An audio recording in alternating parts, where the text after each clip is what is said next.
A nuclear meltdown in LA's backyard. I'm Jason Horton. I'm Rebecca Lieb. And this is Ghost Town.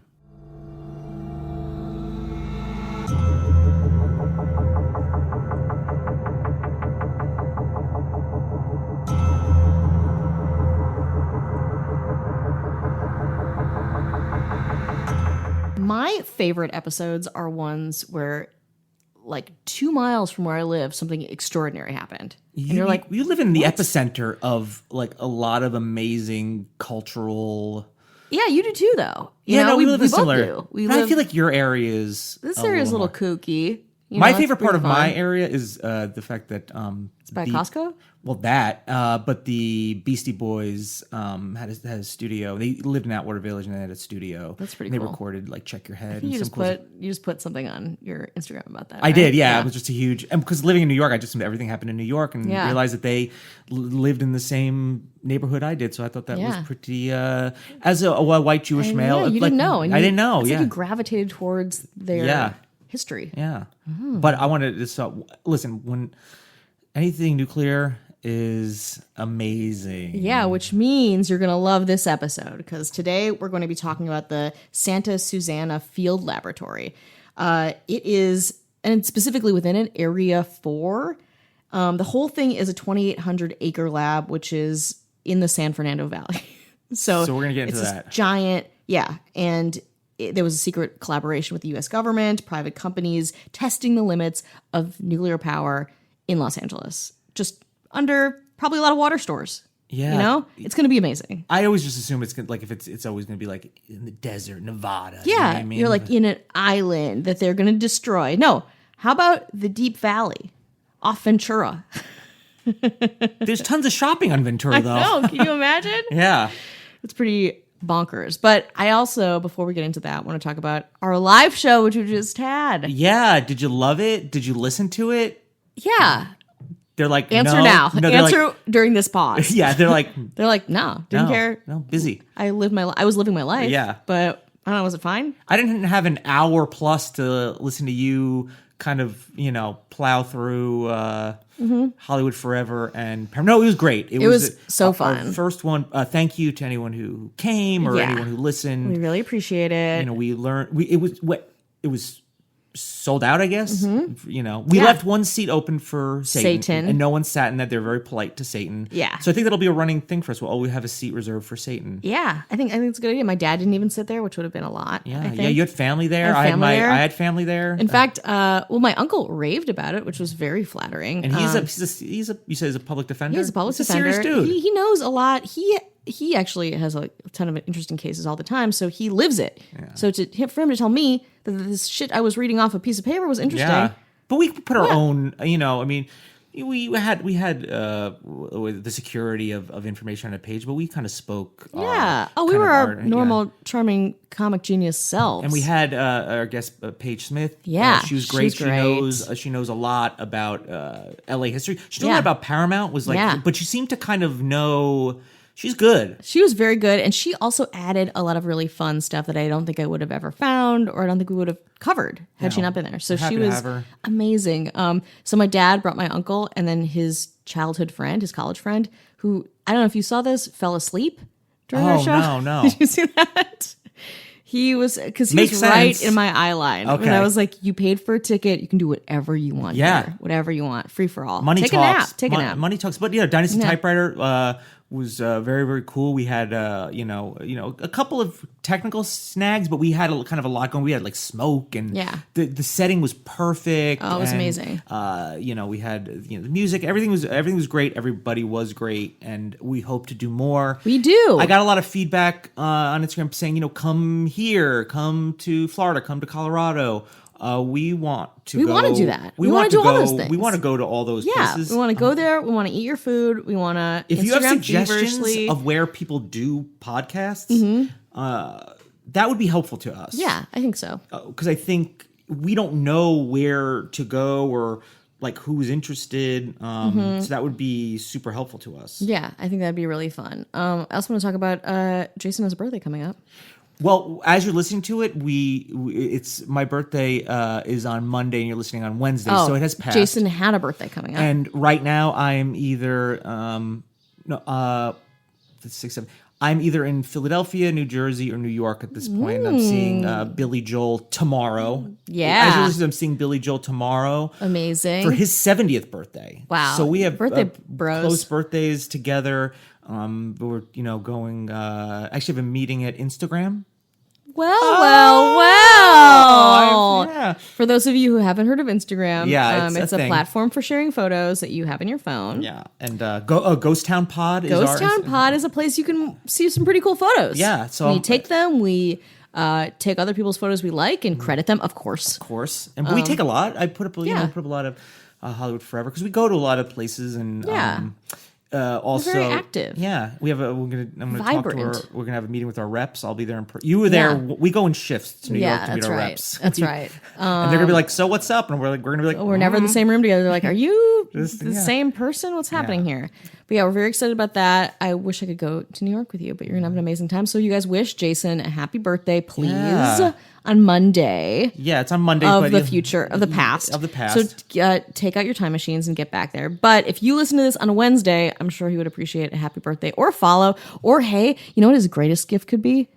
Rate and review us on iTunes. Yeah, so we have a couple really nice people that have gave us some positive feedback, and then some people who took our call to be like, hey, to backfired a little. So they were kind of like, no, I don't like what you have to say. So, and which is, listen, you took the time. We appreciate it. Not everyone can like it. I totally understand. I feel like I've looked at some other bigger podcasts, and a lot of podcasts get similar negative reviews. A lot of them, they're like, it's with similar content, like Disgraceland, which I listen to. It's is more narrative. They do a really, really great job. They have money and technology and talent behind that. But they, you don't have to curse when you're talking about how like Ike Turner brutalized Tina Turner. Is the cursing necessary? And it's like, come on, Jesus Christ. Yeah, I guess don't listen. I don't know. Like, so it's please do listen. Do listen. But I feel like you get a similar, it's not enough information. You're not getting it too quick enough. And this is just, it happens to be what it is. And we're always taking what you have to say and we're always kind of refining it. And we're being truthful to what we're interested in, but also not doing anything to antagonize people. We want people to listen, have a good time. You could be listening and doing a lot of different things, and we, when you're going for your walk or on the elliptical, you know what I mean, hitting that elliptical, getting those steps in, driving in traffic. Why not? Exactly. Are you on some kind of Lime scooter and you still have access? You have your headphones in. You're not listening to oncoming traffic. Yeah, we want you to have a nice time. Yeah, we want that to. That's so hard. Give it a rate and review. Our Patreon, only one mention of Patreon. We do 2 bonus episodes every month. And they're fun. And they're also, what I think we've realized is that they're a little like out there. So if you like some of the weirder stuff we do on the podcast, you're going to like the Patreon. And if you don't like the weirder stuff, the Patreon is very normcore. So go check it out. It's actually exactly what you need. What you need. It's what you've been missing from us. People who I get some suggestions, and a lot of times we'll use those for the Patreon, but it's patreon.com/ghosttownpod. That's and right. It helps us because, we're, when it comes to financially with the show, not that it matters, but, we're in the red. We're at a negative, but we never got into it. It's like, you want to make a quick buck? No. Let's start podcasting. Exactly. It's like get rich quick scheme podcast. It's get broke at a normal pace. Yeah, at a decent slow pace of brokenness. Yeah. So please do that. But so Santa Susana Field Laboratory. Let's get to the Meltdown, baby. Let's get to them. And I was on a date on this pretty boring date with a guy who worked at NASA who suggested this. So this is the best thing. This is the fruit of those 4 drinks that were bought for me. Yeah. At the shortstop. So you guys reap the benefits. So you're getting it straight from NASA's mouth. Exactly. It's NASA through a couple drinks, through Echo Park, through my shitty memory, right, onto a paper plus some Wikipedia, and here we are! Yay! So the Santa Susana Field Laboratory, and the interesting thing about this is like it's so close to where we live, just like nuclear experimenting, whatever, and then they just kind of covered it up. So for decades, scientists and staff at this lab experimented with new types of nuclear reactors, advanced rocket system, and futuristic weapons. But it has a really toxic legacy now. And I don't think a lot of people know about it. They all do, don't they? Kind of in a way. What? Don't all like kind of nuclear? You know what I mean? Like I feel like we don't know about it as like regular people, right? You know, like I didn't know about that. You know, not everyone has like a NASA ex-boyfriend like you do, though. Yeah, that's I love it. He's when an guys ex, right? He's an ex. Guys are like, yeah, you do this a lot too. Oh yeah, yeah. I spoke with them for 5 minutes. They're an ex. They're an ex. Too. You know, it's not officially over. Yeah, exactly. Still leaving that door open. What could have been? What could have been is more information about this. You will find out. So the Santa Susana Field Lab occupies about 2,800 acres in the rocky terrain of Simi Hills, right? Simi, not Simi. Yeah. Like Valley. Sims, not the Sims. Yeah, I don't know why I'm saying it like that. In the West San Fernando Valley. It is overlooking Chatsworth, West Hills and Canoga Park, Woodland Hills and Thousand Oaks, Moore Park to the west. It was originally developed by North American Aviation in a remote but growing part of Los Angeles and Ventura counties. So when they're like, we're going to build this, they were like, no one's going to live here. No one's going to make porn in Chatsworth. I heard it's also, somebody told me a lot of the porn is moved to, I think somebody on our tour, the guy on our tour, Mark, maybe he ran a lot of camera, and he says it used to a lot to be in the Valley, but they moved a lot to San Diego, which is a little more conservative, so I wonder how that worked out. Yeah. A lot of sexy beach scenes. Sexy beach scenes. Very sexy. Porno sexy. So it was developed by North American Aviation, and suburban housing developments were springing up nearby. So it was even at that point, they were like, let's keep developing. But cows still roam freely. There were farms, there were orange groves. It wasn't really happening yet. Today, there's more than 500,000 people there that are just atop this very still active nuclear area. And then also, they're within where the reactors and lab are. 2 miles, I think, is the closest house to the lab. So can you imagine living 2 miles from a place where they had so much nuclear testing? Imagine you knew that as a kid. You'd be like hovering over it going, please turn me to a superhero. Yeah, right? You'd be like, now's the time. I'm going to fall in this puddle. And then you'd just die. Yeah. It wouldn't be good. Or you just live a boring valley life. Yeah, I love the Valley, but Yeah. I mean, I like the Valley too. I like the Valley more than I like Santa Monica, to be honest. Oh, me too, yeah. Right? Anyway. So it went into operation in 1947 and would eventually become home to 10 experimental nuclear reactors, as well as the site of thousands of rocket energy and weapons tests. Because of corporate mergers and acquisitions over the years, SSFL had several owners throughout the decades. It's also been used, as I said, by the U.S. government, and it's always had a rough affiliation with it. Area 4 were once supervised by the U.S. Atomic Energy Commission, which later became the United States Department of Energy. Another section of the field lab is actually owned by the federal government and was used by NASA for rocket tests and scientific experiments. So that's where that guy kind of knew about it. With the detonation of the world's first nuclear weapon by the United States Army on July 16th, 1945, we entered the atomic age, everybody. And everyone wanted a piece of it. 2 years later, an American aerospace company called North American Aviation selected Santa Susana in the hills to build their secret research facility. The location of SSFL was chosen in 1947 for its remoteness in order to conduct work that was considered too dangerous and too noisy to be performed in more densely populated areas. Thank you, I guess. Right? It's like, again, I just want to reiterate, 2 miles from the nearest house right now. But of course, as years went by, the population grew. Housing developments surrounded the hill, as it was known. Today, more than 150,000 people live within 5 miles of the facility. And again, 2 miles from the nearest house. It's divided into 4. Santa Susana Field Laboratory is in 4 production and 2 buffer areas, Area 1, 2, 3, and 4, and in the northern and southern buffer zones. Area 1 through 3 was used for rocket testing, missile testing, and munitions development. Area 4 was used primarily for nuclear reactor experimentation and development. Laser research for the Strategic Defense Initiative, popularly known as Star Wars, was also conducted in Area 4. So it's just like, just use this, just do all your shit here. Yeah. All your testing, all your crazy, microbiologic efforts. It'll be fine. As a note, the Woolsey fire begun near the Santa Susana Field Laboratory site, which was the fire in 2018 that prompted the evacuation of almost 300,000 people. We'll get to that later. At first, the purpose of the site was to test rocket engines, but in 1953, under the supervision of the U.S. Atomic Energy Commission, the predecessor of the Department of Energy, and then, again, kind of the people that were at the helm of Area 4. They did a lot of nuclear reactor testing. And then they really concentrated on that area specifically. So it had 10 reactors, a plutonium fuel fabrication facility, a uranium fuel facility, and a hot lab for remotely cutting up dangerous radioactive material. The rest of the site, more than 2,000 acres, was used for testing and development of rocket engines. During its operational history, more than 30,000 rocket engine tests were conducted. That's a lot. That's a lot of tests, I would say. Throughout the years, approximately 10 low-power nuclear reactors operated at SSFL in addition to several critical facilities, a sodium burn pit, which sodium-coated objects were burned in an open pit, if you couldn't clean that from. Yeah. It's like a burn pit. It's a really... technical. Yeah, exactly. It's undercover. What does that mean? Like, exactly. What do we glean from that?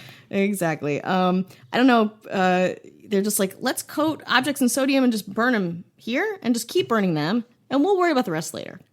A uranium carbide fuel fabrication facility, hot lab again, irradiated nuclear fuel from other Atomic Energy Commission and Department of Energy facilities was shipped there to be decladded and examined. So this is what was all happening at this time. There were places getting dunked in sodium. There were things in uranium. There were detonators. There were tests. Like, all of this was happening. But of course, trouble in paradise.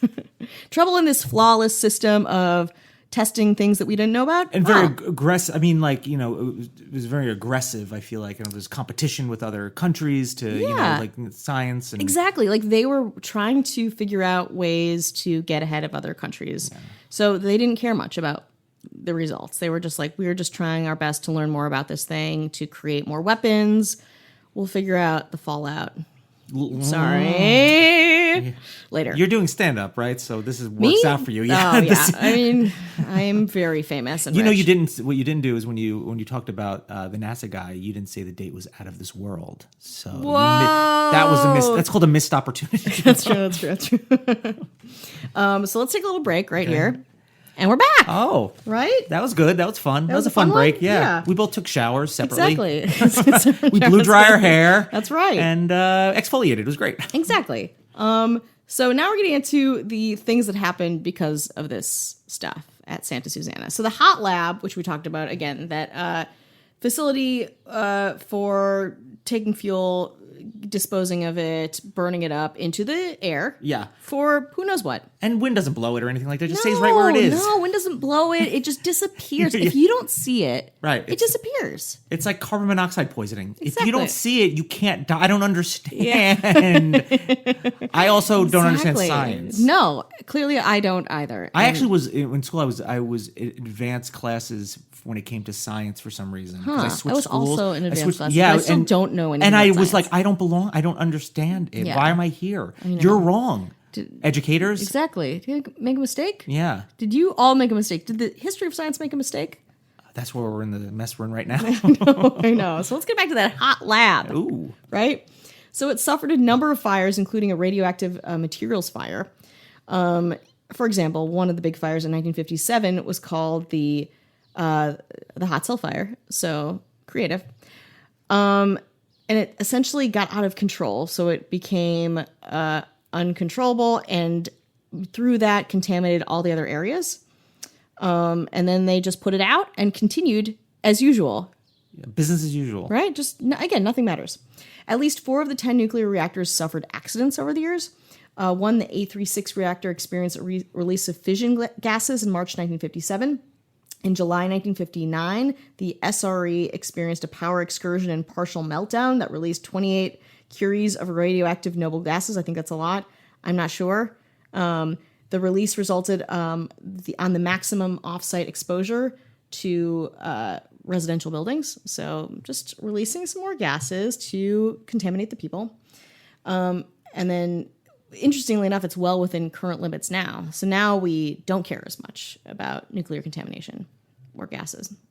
A radioactive fire occurred in 1971 involving a combustible primary reactor coolant contaminated with mixed fission projects.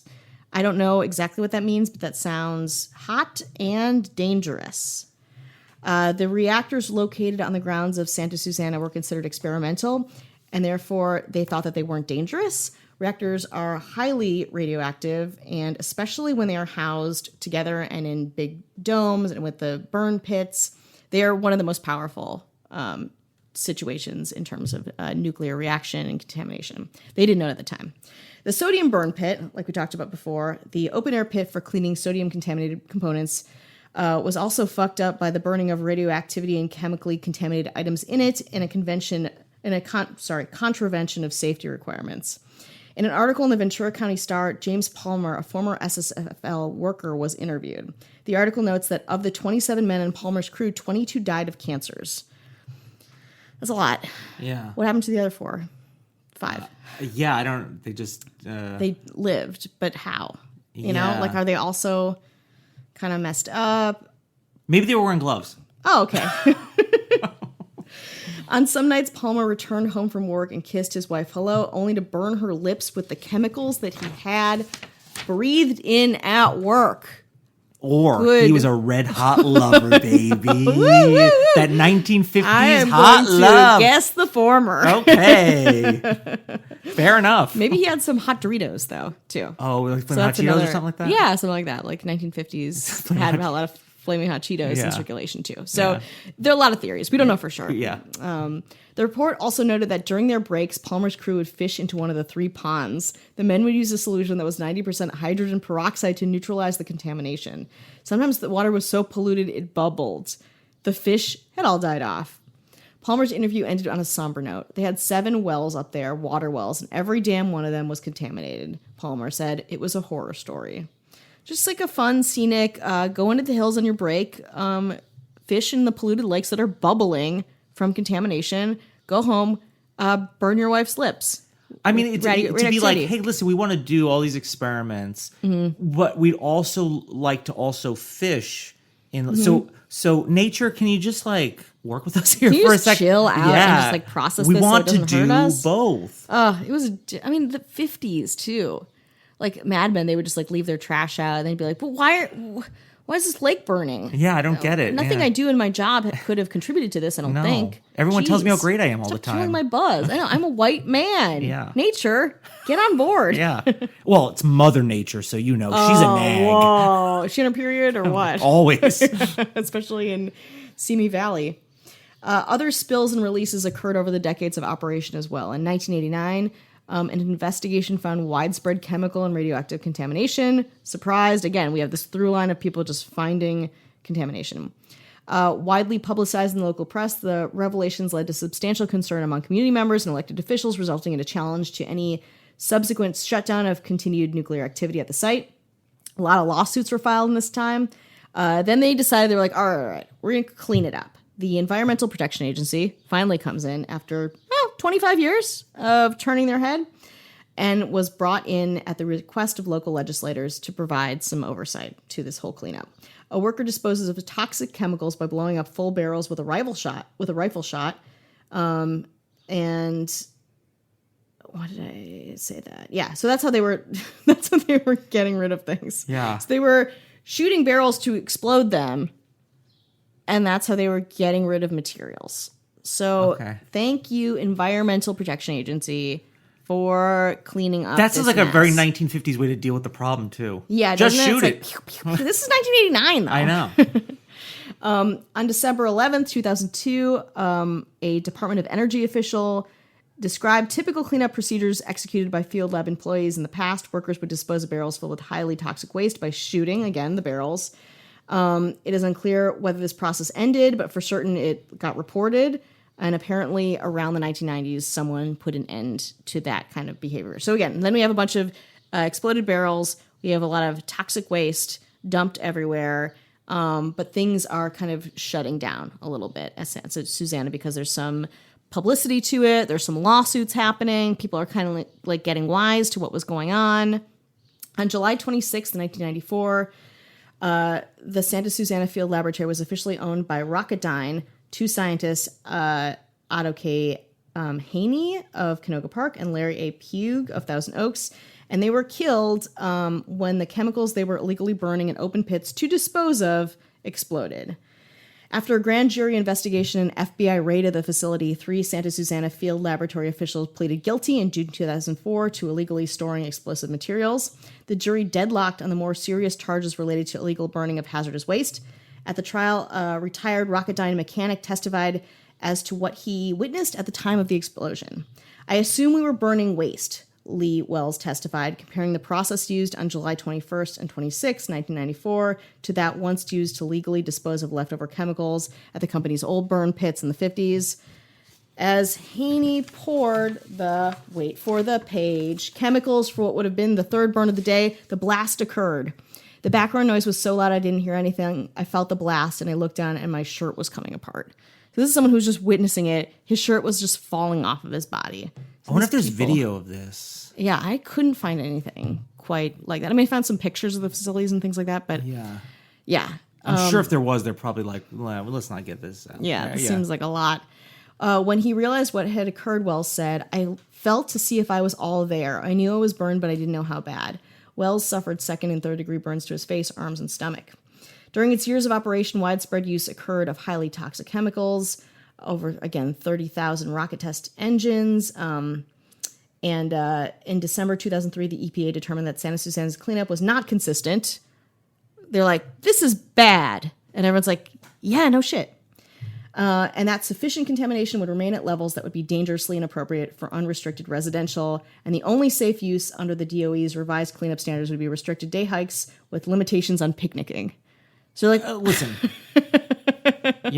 we're going to 2 kinds of cheese, 1 kind of wine. We're sorry. Exactly. We're getting strict on it. We're finally getting in here and we're going to implement some rules. No eating radioactive chemicals. Yeah. Your picnics have to be short. They have to. I like how that's the backpedaling of like, oh, you guys, we're gonna clean this, fix this up. We're gonna chill with the picnics. Yeah, can you guys stop doing like long hikes and do like a short hike? Don't hike so much. Maybe the problem was the future picnics all along, though. If you think about it, maybe. Oh shit. Yeah, think about it. Shit, don't take a bath in the burn pit. Yeah. It's on you. Yeah. You stupid residential people trying to live their lives. Yeah. Even though the scientists are the one that the people that know the best, we're literally just shooting things and just burning. Like, if they asked us to say, hey, you want to do this for $50? Yeah. Clean up. It's like, what would you guys do? Is like shoot it and burn it? Yeah. We're not scientists. They did the same thing. They did the same thing. And everyone's like, we're going to take care of this. Now we're going to take care of this. A couple people more die. We're going to take care of this now. A couple people get cancer. Okay, we'll do it now. Yeah. Exactly. But then we have the fires. So in 2005, wildfires swept through LA County and parts of Ventura. You remember this, right? Yeah. Very, very sad, not so long ago. The fire consumed most of the dry brush through the Simi. Why do I say Simi? Like Sims. Anyway, Simi Hills. Maybe we're all just in a Sims, you know what I mean? Oh, okay. Whoa. Okay. The facility received substantial fire damage. Since the fire, allegations have emerged that vast quantities of on-site contamination were released into the air. Most recently, Los Angeles County firefighters who were assigned to SSFL during the fires have been sent for medical testing to see if any harmful doses were ingested or inhaled while protecting the facility. Ugh. It's like, hey, put your life on the line, but also we're going to up the danger unnecessarily. Exactly. At this point, it was owned by Boeing, and they said that there was no contamination of the air resulted by the fire, even though, why are you sending people to get medical help? The firefighters, they're the heroes of our society. Let's put them into harm's way, even more than they already are, that they've been trained to do. The fire scorched everything. They think that they were redeposited. All of the contamination was redeposited again after the fires. Dr. Bob Dodge, president of Physicians for Social Responsibility Los Angeles, said the Woolsey fires likely released and spread radiological and chemical contamination that was in SSFL's soil and vegetation via smoke and ash. All wildfire smoke can be hazardous to health, but if SSFL had been cleaned up long ago, as promised, we'd at least not have to worry about exposure to dangerous radionuclides and chemicals as well. When it burns and becomes airborne in smoke and ash, there's a real possibility of heightened exposure for area residents. So it's all leading to like, this is not safe to be in this area. These people just are like, well, we have homes here. Can someone help? And everyone's like, no, we can't. Don't hike, please. So eventually, the Santa Susana. This is effort number what, 46? 46, 47. They'll get it right. Like, give them time. Can you at least give them some time? I mean, you only gave them 50 years. That's don't rush them. As soon as like a small city dies, we'll work on it. So then the property was donated to become a park. The 2,400 acres of the Boeing Santa Susana Field Laboratory became state parkland. So it's like, well, let's preserve it. Let's plant some, put some fake grass in and a swing.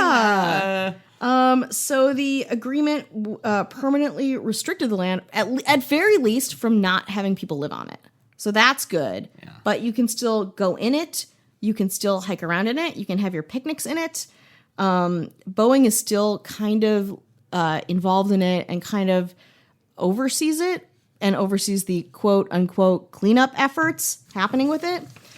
But that's kind of like where it's at right now.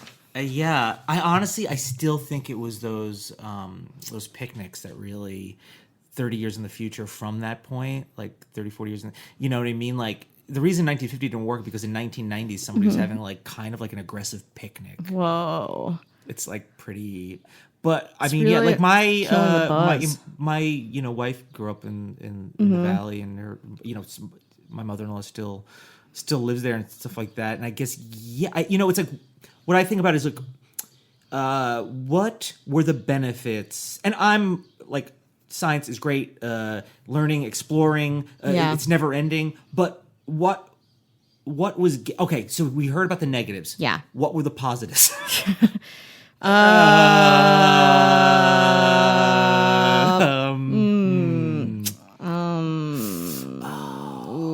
Any science? I didn't read anything about any good science that came from this testing facility. On the converse, it's like we like solar power was kind of you'd think all of this is not for naught. And the thing is, it is for naught. Nothing came of this. It was just a playground for scientists to fuck up the environment and the people around them, and then try not to get blamed for it. I'm sure it probably was probably some painstaking science to do it, but the cleanup seemed to be very, just kind of like burn it, shoot it. Put in a garbage bag. Yeah, like exactly. The way you might clean up, shackle, like the way you might clean your garage. Yeah, exactly. Kick it over to the side. Exactly. Like you have to be somewhere in a couple hours, so it's like kind of a shoddy job. You're like, I don't know, this is fine. I'll just get rid of this. Just take this, put it over there. And then now and you burn the rest of this. And then things like fires are still reminding you that like past indiscretions are now kind of coming to light. You know what I mean? It's just like things don't just disappear. Go away. I guess, yeah. Well, and also I'm sure people are like, I'm not going to be alive to even know if this worked out or not. You know what I mean? If you're like, I'm seeing your 30s in 1950, you're like in 2000, like, what do I care? I'm tired. My kids are idiots. I don't care what happens to them. Exactly. Whatever. They're going to art school. Like, I don't know. I have to pay for it somehow. Like, Jesus Christ. Yeah. Just take a nice bath. But what did benefit us? What? Us as a society? What? This podcast episode.